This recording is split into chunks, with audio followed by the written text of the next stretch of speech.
Period dot learning. आज हम जानेंगे कि हमारे ग्रोइंग नेशन भारत की पंचवर्षीय योजनाओं के बारे में, जिसमें शामिल टॉपिक्स हम कवर करेंगे। पंचवर्षीय योजना आखिर क्या है, यह हमारे राष्ट्र हित में कैसे सहायक है और इसे किस किस मॉडल में लागू किया गया था, इसे ऑपरेट और गवर्न करने वाली बॉडीज़ कौन सी हैं। तो शुरू करते हैं हमारे पहले क्वेश्चन से कि पंचवर्षीय योजना क्या है। पंचवर्षीय योजना एक 5 वर्ष के लिए भारत सरकार द्वारा लागू की गई योजना है, जिसका उद्देश्य देश को उस 5 साल की समय अवधि में आर्थिक और सामाजिक सुधार करना होता है। अब बात यह है कि इसमें जब देश के पैसे खर्च होने वाले हैं तो इसे देखने ऑपरेट करने वाली कोई बॉडी होनी चाहिए। तो यहाँ पे हमारा रोल आता है हमारे नीति आयोग का, जो योजना आयोग का नया नाम है, जिसे हमारे नरेंद्र मोदी जी ने 2014 में सत्ता में आने के बाद बदला। इससे पहले इसका नाम योजना आयोग, जिसका गठन 1952 में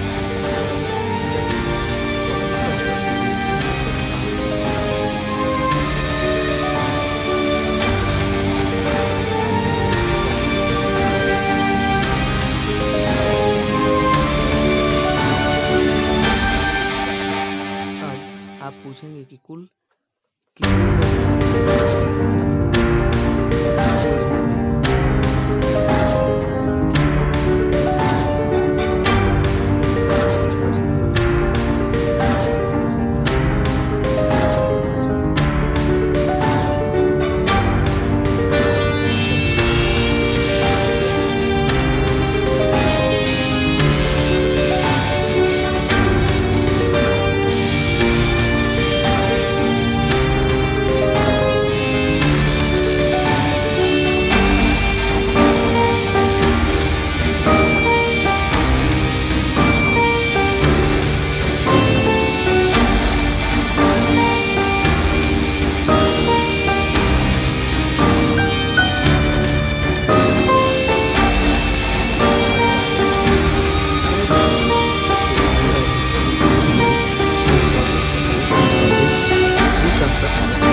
यानी सकल घरेलू उत्पाद 15% बढ़ेगा।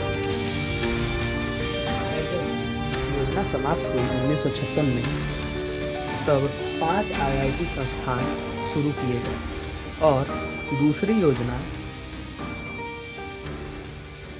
अब हम दूसरी योजना के बारे में जानेंगे।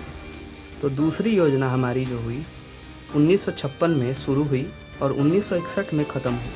इसे 1953 में भारतीय स्टैटिस्टिक्स के जानकार प्रशांत चंद्र महालनोबिस द्वारा विकसित एक आर्थिक मॉडल महालनोबिस मॉडल का अनुसरण किया।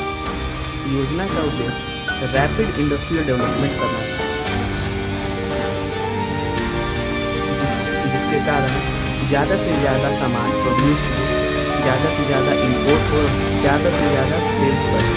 जितने ज़्यादा सेल्स बढ़ेंगी उतने ज़्यादा GDP ग्रोथ, ज़्यादा से ज़्यादा इंडस्ट्रियल डेवलपमेंट, ज़्यादा से ज़्यादा इंडस्ट्रियल प्रोडक्ट, जिससे हमारा घरेलू उत्पाद सही हो सके। इसमें कुल 48 अरब रुपए सैंक्शन हुए थे for the purpose like electricity, social works, transportation and telecommunication ETC। यह एक न ही सफल न ही विफल योजना थी, क्योंकि टारगेट 4.5% ग्रोथ की थी और 4.27% ग्रोथ हुई थी, जिसका मुख्य कारण इम्पोर्टेड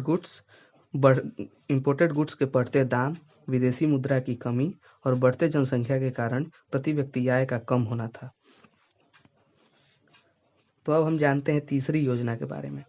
तीसरी योजना 1961 में से शुरू और 1966 में खत्म हुई, जिसका मुख्य उद्देश्य गेहूं के प्रोडक्शन को तेज करना था। लेकिन 1962 इंडो चाइना वॉर ने इकोनॉमी को कमजोर किया और रक्षा उद्योग और भारतीय सेना की ओर ध्यान हम लोग केंद्रित किए। 1965 से 1966 में भारत ने पाकिस्तान के साथ युद्ध लड़ा। 1965 में भीषण सूखा पड़ा था। युद्ध के कारण डिफ्लेशन आया, यानी एक मंदी का दौर आया। एक के बाद एक मुसीबत, लेकिन फिर भी हमारा देश खड़ा रहा।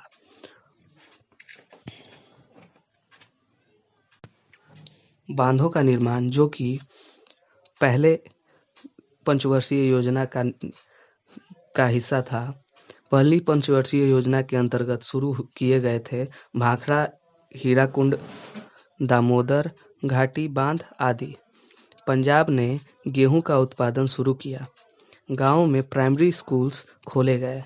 लोकतंत्र को जमीनी स्तर पर लाने के लिए पंचायत चुनाव शुरू किए गए और राज्यों के विकास की अधिक जिम्मेदारी दी गई। भारत ने पहली बार IMF, जिसका फुल फॉर्म है इंटरनेशनल मॉनेटरी फंड, से सहारा लिया। रुपए का मूल्य पहली बार 1966 में अवमूल्यन किया गया।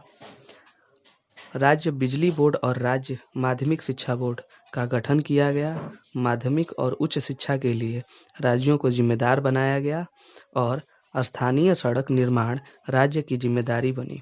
इस योजना का लक्ष्य 5.6% था और ग्रोथ 2.4% हुई। यह योजना आंकड़ों के मुकाबले असफल रही, मगर हमारा देश सफल खड़ा रहा। That's why I love to proud to be a भारतीय।